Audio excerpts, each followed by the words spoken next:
record button. I want to get everything just right here. And let's see, record on computer and live on YouTube, and then we shall be rolling here. Let's see.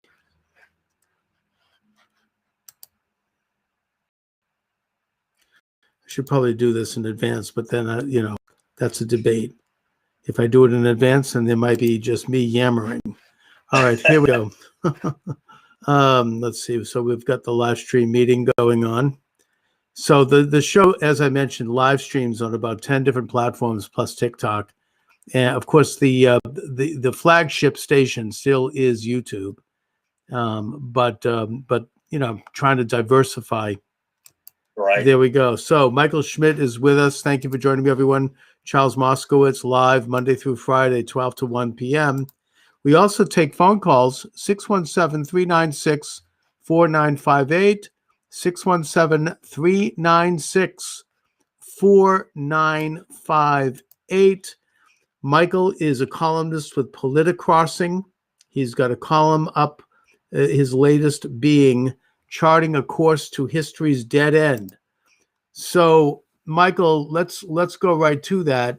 You are comparing and contrasting the political and philosophical orientation of the previous administration, the Trump administration, to the Biden administration. In a nutshell, if you had to use, I don't mean to put you on a spot here, but if you had to use two terms that would describe each, what would they be?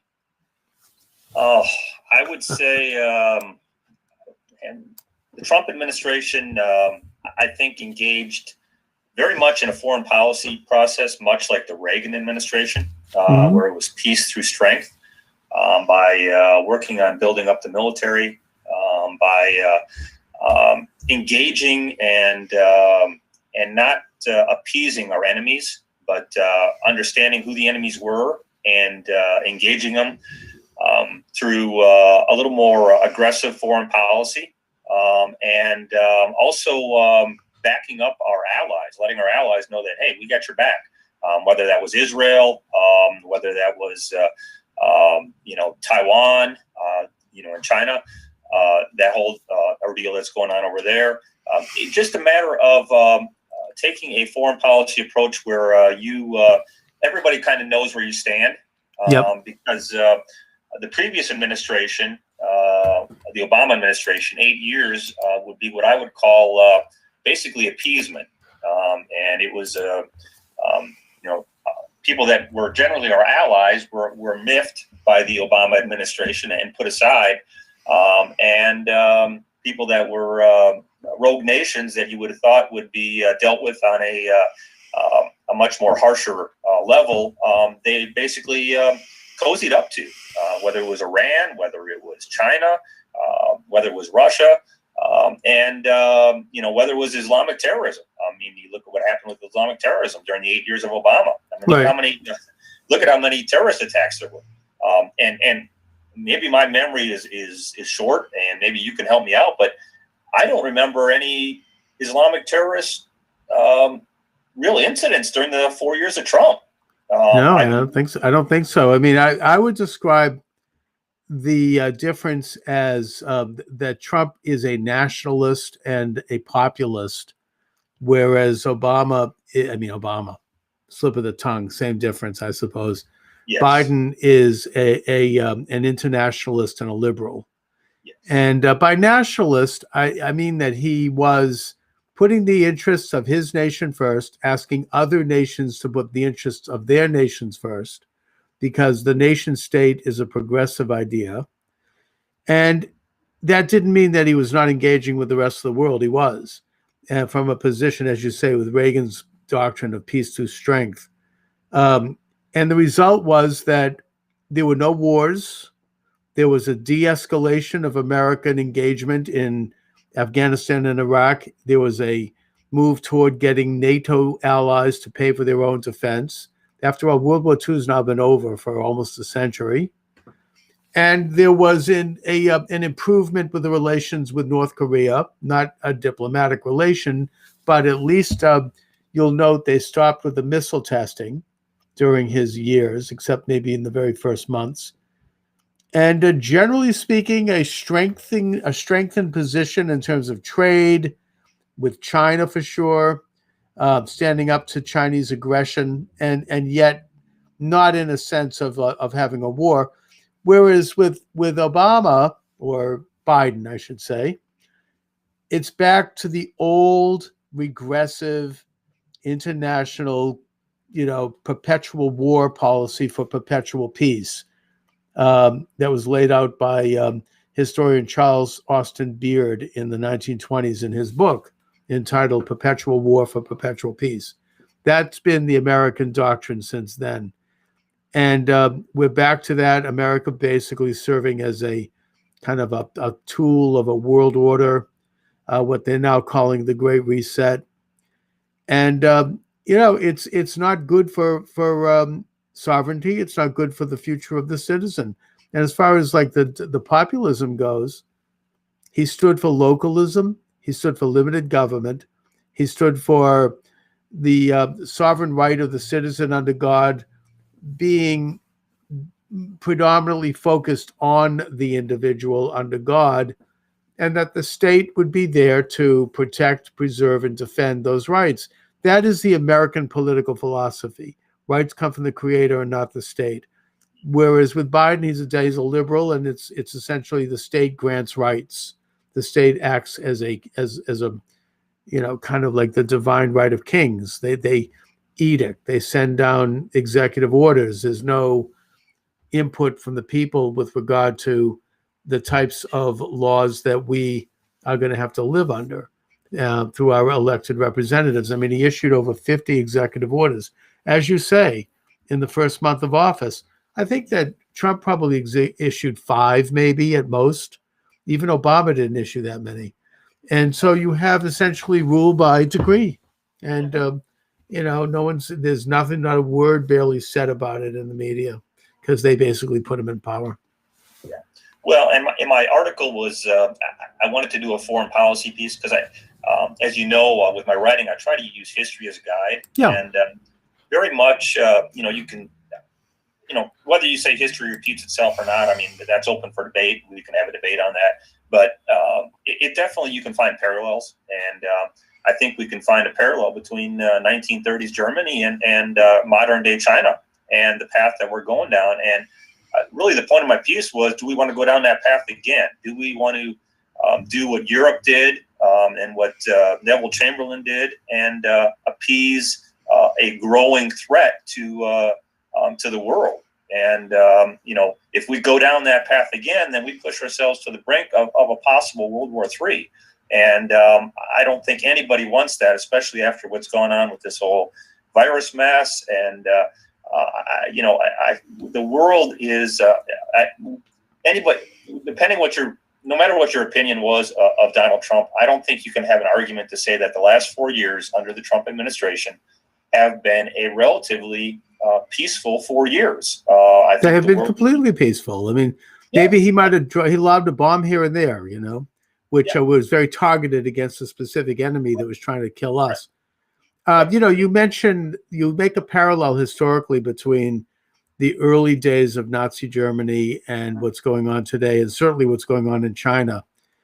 And by the way, the Chinese are genociding the Uyghurs, the Muslim Uyghurs. And apparently when Obama's press secretary, or I should say Biden, why do I keep saying that? Well, they are one and the same. Yeah. Basically, we've returned. That when she was asked about this, she said, well, we're not going to interfere in the cultural norms. Thank you, of China. First of all, that is a viciously anti-Chinese statement, because China has 1,000-year civilization that is one of the great civilizations of history. They do not have a history of genociding people. They generally, like any history, it's not perfect, but for the most part, they have not been aggressive toward other peoples. And that this is a communist legacy, not a Chinese legacy. And the fact that they would now turn a blind eye to the communist Chinese who are pouring who knows how much money into democratic coffers, and you know, who are basically corrupting American politics, is absolutely aiding and abetting genocide. We have to name it for what it is. Oh, yeah. Now, as far as the business of comparing, you know, these early days to the Nazis, you know, we can't say that anymore because we saw, for example, that this actress, Gina Carano, I think her name is. Yes. She made similar comments in a tweet, and she's now been fired from her job at Disney. So, you know, which in a way almost confirms and reinforces exactly what she's talking about and what we're talking about right now. You have a level of censorship now where you can't make these sorts of comparisons. And by the way, when we say that we're moving toward a more national socialist type system, that doesn't mean, you know, swastikas and, you know, it's not anti-Semitism and concentration camps. Although anti-Semitism is clearly on a rise, I mean, you have to be almost blind not to see it. Oh, yeah. And I'm having Rabbi Aria Sparrow come on with me to talk about that. But the point is that I don't think anyone's accusing, you know, Biden or this of that. That's not the issue. You know, that was a very specific thing. But we're talking more philosophically of the idea of a national socialist system where you have an oligarchy that is working hand in glove with monopolistic corporations and big tech. That's fascism. That's Nazism with a small n. It's not Nazism with brown shirts and armbands, you know. I mean, we have to get beyond those images and just talk about what it is. Well, and look at it this way, Charles. I mean, it's basically a one-party rule. And if you look at what was going on with this H.R. 1 that Congress is looking to, you know, Nancy Pelosi brought this up 2 years ago, and it's basically a Democrat power grab. And so, in essence, I mean, what they want to do is they want to stay in power forever and not have any opposition. And so that's not national socialism. When we talk about a national socialist system, we're talking about a one-party big government system, you know, and that would be under the Democrat Party. You know. Now, Michael, talk a little bit about H.R. 1. What is the deal with that? Because I mean, I've heard that that's going to essentially, and we have to be careful again because this is YouTube. That's going to codify, let's just say, the institution of election irregularities. There is, but let's tread carefully on this subject because in this atmosphere, we cannot talk about the last election too explicitly. Well, I think people know what I'm getting at, though. Yeah, no, I know, I understand, Charles. No, the HR 1 has so much. What I would term crap in there that it is just beyond. I would implore people, as long as I got a minute, call your senators because Congress. It's going to go through Congress. It's going to pass Congress, and it's going to end up going to the Senate. So I don't care who your senator is, whether it's Republican or Democrat. Call your senator and tell them vote no on HR 1 when it comes up, because I know that if you're in West Virginia or if you're in Arizona with Sinema.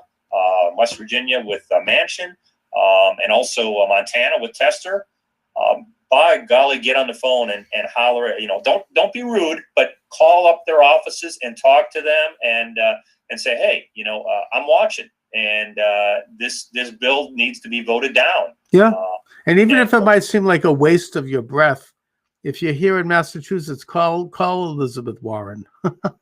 It doesn't matter. I mean, let them know that you're out there. Yeah, you know, I think the more pressure, the more they hear from people that say, "Hey, you know what? We're watching, and we're on the air, and we're gonna hold you accountable." And but HR 1 has just a plethora of bad stuff in here. We're talking about allowing 16 and 17-year-olds to register to vote.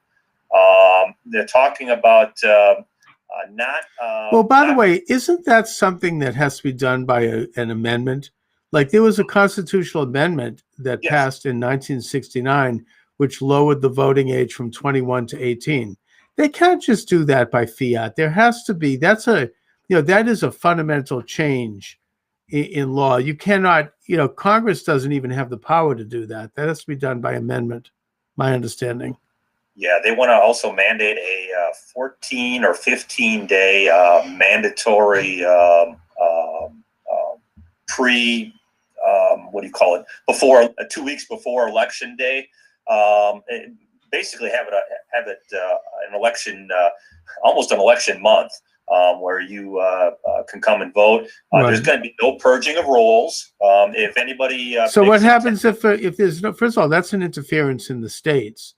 The state legislators have the only constitutional power, the plenary power, to make election laws. So that should be challenged. But if they're saying there's to be no purging of rolls, then what do you do when you have people in the rolls who have either passed away, or they've moved out of state, or they are, for whatever reason, no longer citizens of that district? I mean, are their names just to be there? And if so, why? No, as a matter of fact, if anybody does try to challenge anything, they face a possibility of legal ramifications against them as well. Well, I just wonder how logically they explain that. I mean, that to me, isn't it the function of a local clerk and a local to make sure, for example, that everybody that's collecting Social Security, everyone that's collecting COVID assistance, we know that apparently there's been billions of dollars in COVID assistance that have gone to fraud, wrong. I mean, that's called, forensic audit. That's fraud protection. I mean, the Social Security Agency I actually interviewed someone off the record who works for them, and they look at potential Social Security fraud, and they find cases where they research and there's some kind of an anomaly going on, and they find out that someone was drawing a Social Security check who either didn't exist or they were not entitled to it. Why would the voting rolls be any different? If someone is not any longer a person in that district, why would they? And they're saying now, oh, you have to leave them there? For what reason? Why would you leave someone's name on a voting list if they are no longer alive or if they're no longer living in that district? I want to know the answer to that question. And you need to call your state senator, your state rep, and say, don't let the legislature get involved in this, and call your U.S. House member and senator and say, I want a simple answer to a simple question. Under not only law and custom, but under common sense, why would we want our local voter rolls to have people on the list who are no longer there? They no longer exist. They passed away. Right. It's a simple question that needs a simple answer. Yep. This bill also outlaws voter ID. Which, if anything, we should have the opposite right now. Correct. We should have. I mean, last October, Pelosi wanted to pass a stimulus bill that included, I think it was like billions of dollars toward, quote, voter reform. Mm-hmm. We don't know who was getting that money or what they were trying to do, but what we could say is that a small portion of that money could go toward a program that would provide free voter ID to the voter. Right. I mean, I agree that people shouldn't pay for it, right, that it should be easy to get, but just like you have to get a driver's license, there is nothing wrong with getting voter ID, but the marketing of this is that somehow having a voter ID means that you have something against Black men and women. You've got something against minorities, which itself is profoundly racist, because they're suggesting that someone who is Black or somebody who is a person of color, that they're too stupid to get an ID. I mean, what are they saying? And if they do believe that, then why don't they make an effort to help people get IDs if that be the case? Right? I mean, when someone applies for example, a welfare benefit, or when someone applies for any government benefit, why not at that point issue them an ID? I mean, a voter ID, so show some kind of proof of residence. I mean, this isn't that difficult.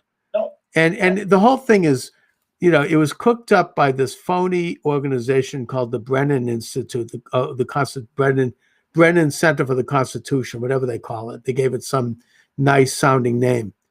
Founded by and financed by George Soros. It's a turf group. And they came out with this phony study which showed that voter ID is racist. It's completely bogus. We should get someone who is a major in statistics. I'm actually studying statistics right now at a college, and it's not easy for me at my age. But I mean, I appreciate the value of it. Right. We need some statisticians who know how to essentially distribute data and then interpret it to find out exactly whether or not this research study by the Brennan Institute is true. We need them to go into it and take a look. Well, you need to ask then, representatives and say, okay, well, then is it racist that I have to show an ID at the public library to get a library card? Of course, it's absurd. Is it racist to show an ID in order to buy alcohol at an alcohol store? Or is it racist to show an ID to get cigarettes?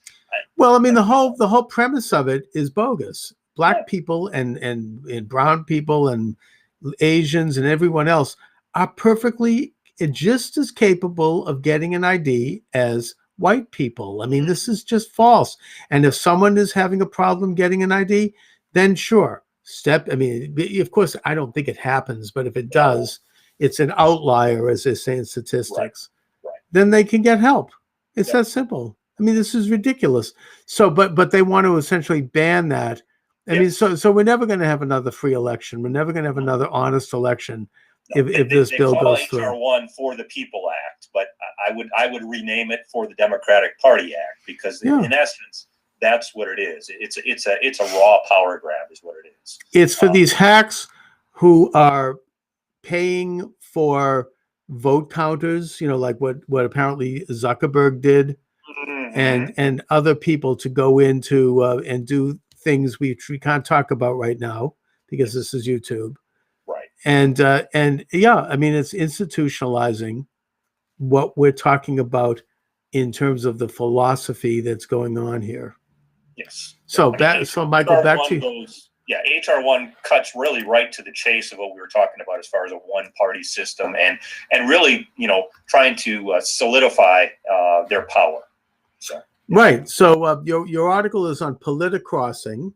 Yes. Which is it's this new politics website which looks at kind of an intersection of politics and faith.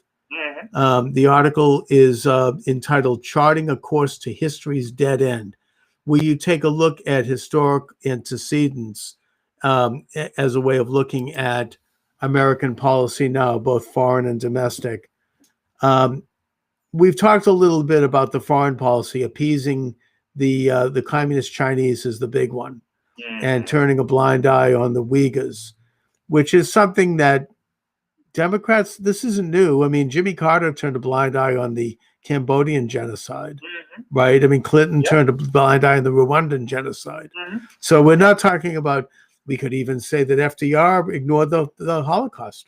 Oh, yeah. He had information in front of him. He decided not to mention it. Yeah. So I mean, I guess that this isn't a new thing. This is history repeating itself. Mm-hmm.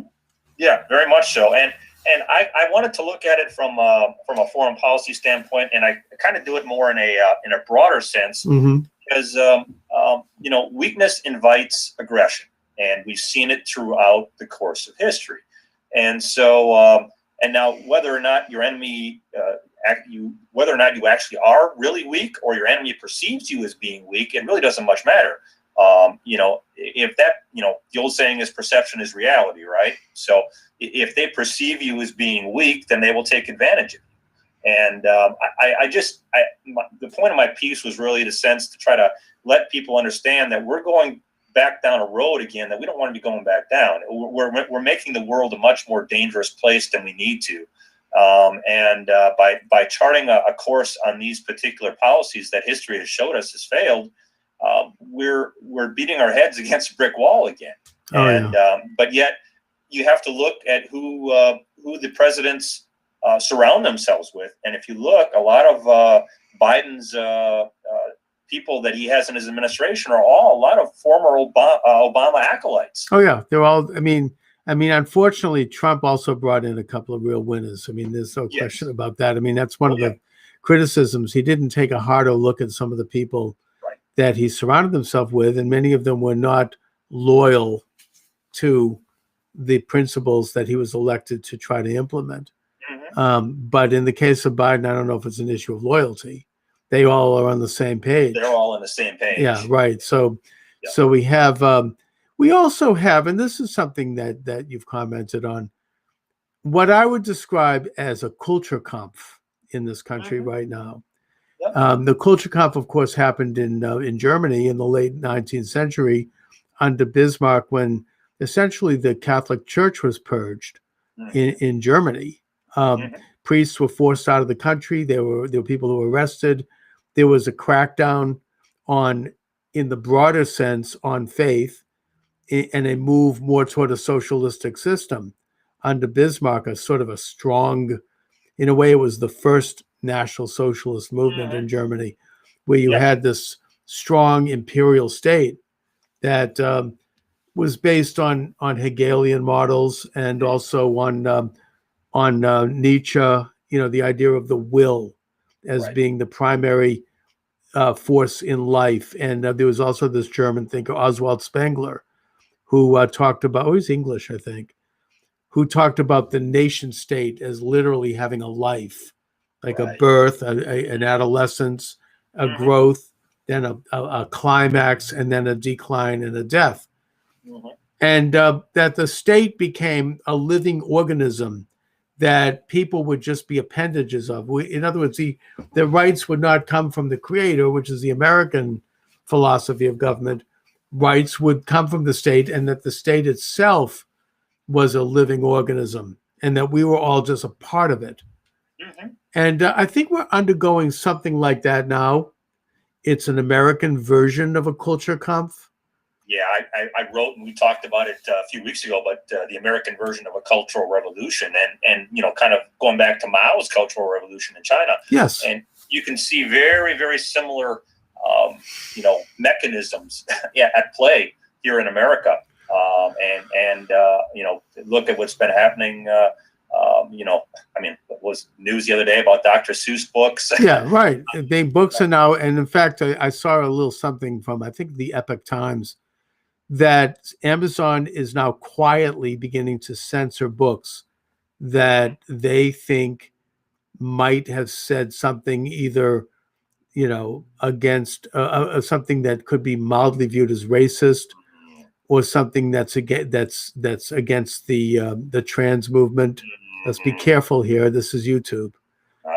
We can't talk about certain taboo subjects. But the point I'm making here is that there is an informal form of a culture kampf. There's going to be a carving and a channeling of a certain way of communicating and thinking, very similar to communist China. Oh, yeah. Big tech is very influenced by communist China. I think it was George Gilder. He's a great philosopher, American thinker. He's written many books, and he's written extensively on both China and on big tech.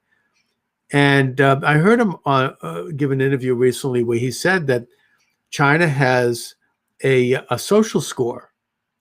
That if you don't have a high social score, you don't get privileges from the state. You can't travel. Correct. You can't buy certain things. You have, more intense laws on you. And that he said that we're going to be seeing a move toward this in this country because companies like Google, and I don't want to get specific here, they have capitulated to the Chinese model, mainly for money. They want to do business in China. Same thing with Hollywood. Some of the movies they make, they don't even release them here. They just go right to China. The NBA.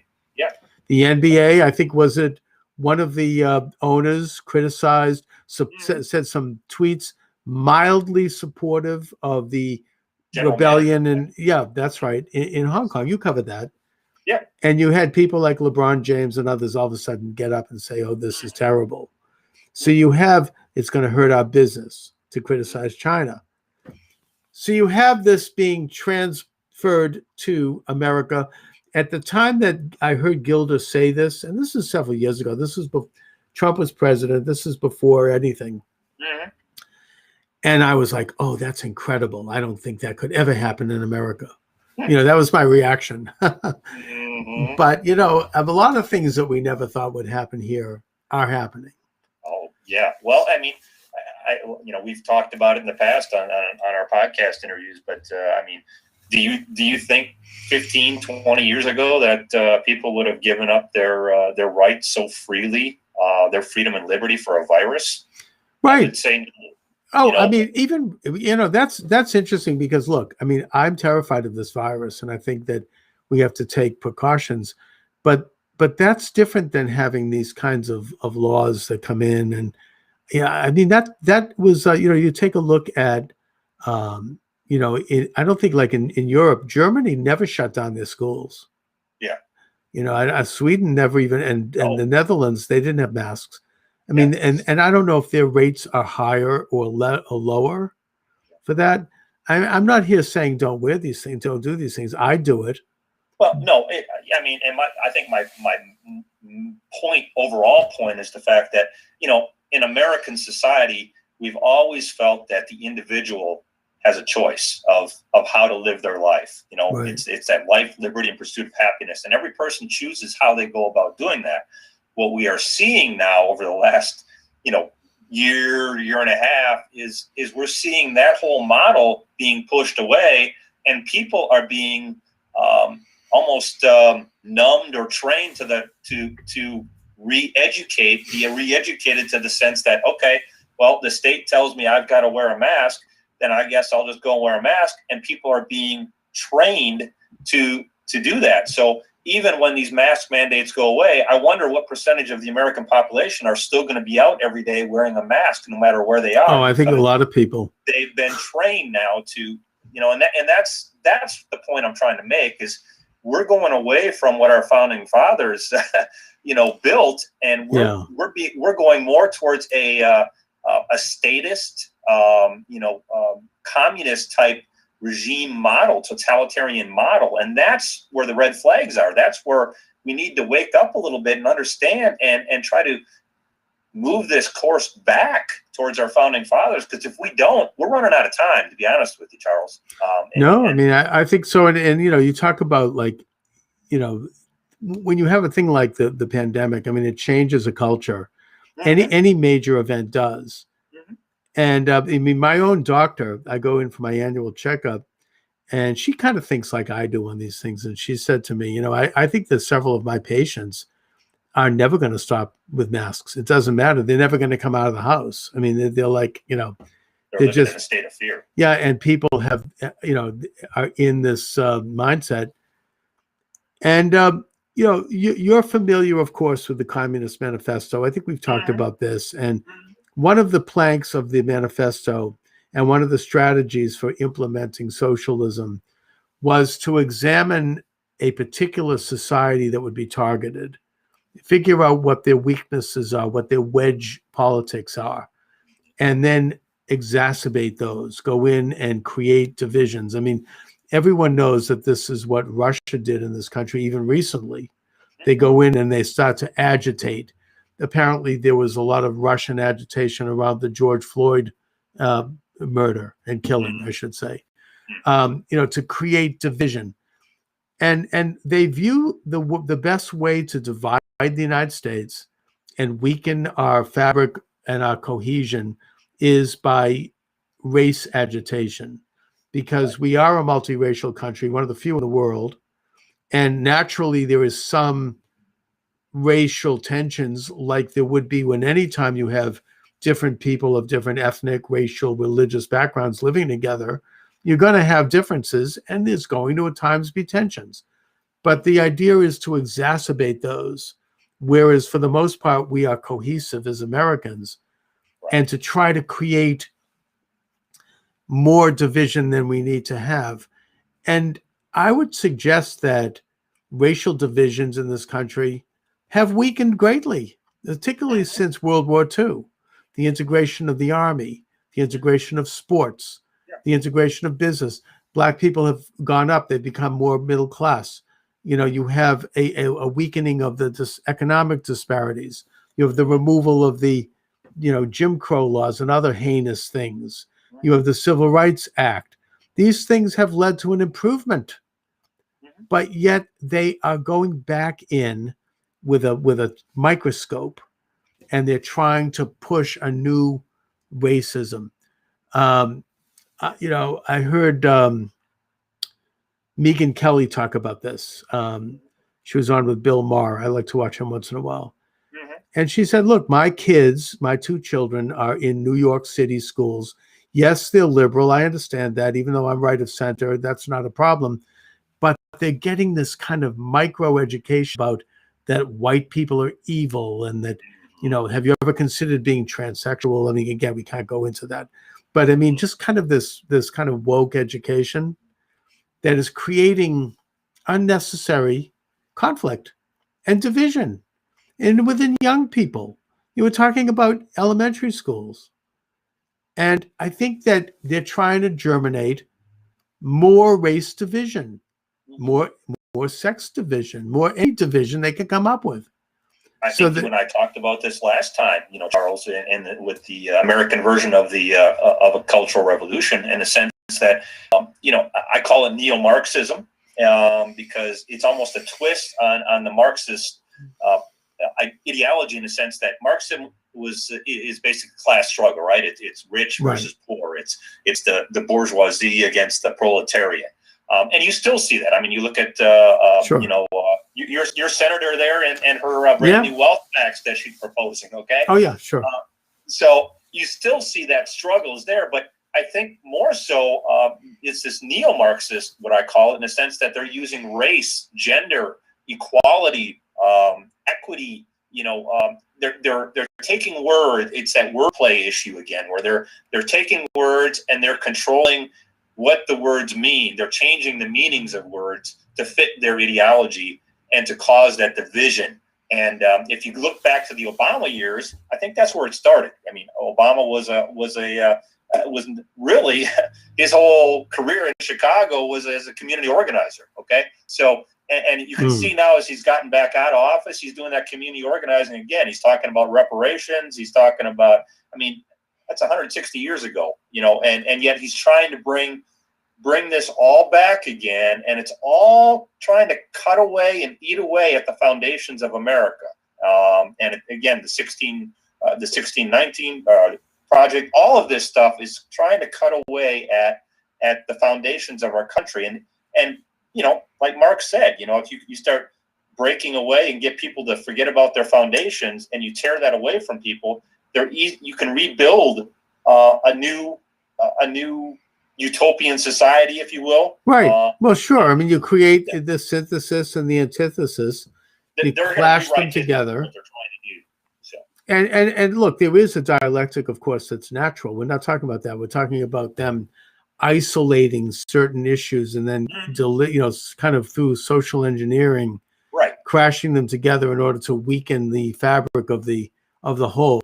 And then they emerge as the great, man on the white horse to rescue us, that we've arrived. It's like Mighty Mouse, here I come to save the day, right? So they march in, and then they essentially implement a stronger, more centralized thing. I mean, this is their idea of progress. And of course, in nature, the natural theory, so-called natural, is Darwin. The idea that out of a species pops a new species that's superior. I mean, this is exactly what they're up to. And I don't think it started with Obama. It's but I think if you look at the Obama years, and you look particularly if you look at his interactions with what happened down in Florida with the I forget the name of the kid who was killed by George.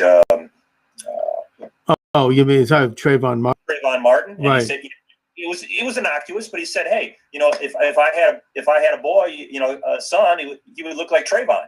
Right. Again, innocuous, but enough to interject, into that. You had the incident with his former professor, Henry Louis Gates, I believe it was, up there in Cambridge. Yep. And he, how often does a president interject himself into a local matter like that and saying, hey, I don't know what happened with the police there, but something was wrong. And by the way, a little sidebar. I like Gates's program, and I think he's decent. However, he recently said something that's a little interesting. He said that the Armenian genocide is being exaggerated by people who have something against Muslims. Just thought I'd toss that out there. Right. But you see my point, and then you go over to you go over to the Baltimore situation, and then you go over to Missouri, to the St. Louis area there, and Ferguson, and how he interjected himself in each one of those instances and fanned the flames of racism. And again, it was just a matter of mixing and stirring the pot enough to agitate and create that dissension between minorities and police, between minorities and whites, and I mean, and then to stand back and watch everybody. You can see a clear, at least a clear agenda of dissension and disturbances that were caused, maybe not so much through actions, but more so through by words. And when you're a president, it's a bully pulpit, and you kind of your words kind of carry a little bit more meaning. And so that's why when I say that, that's where I'm talking about is kind of that whole sense of direction started, during that administration. No, exactly, and it's a corrupt kind of agitation. I mean, just briefly, to use the example of Trayvon Martin incident, they doctored the tape so it would make it look like it was racially motivated, literally by shopping out certain words and isolating other words. And then we find out that the guy that did it was not white. And, racism might have had something to do with it, but it was amplified in a way that was, I think we should note it was just before the 2012 election. And, the idea was to, I think, damage Republicans and damage Mitt Romney.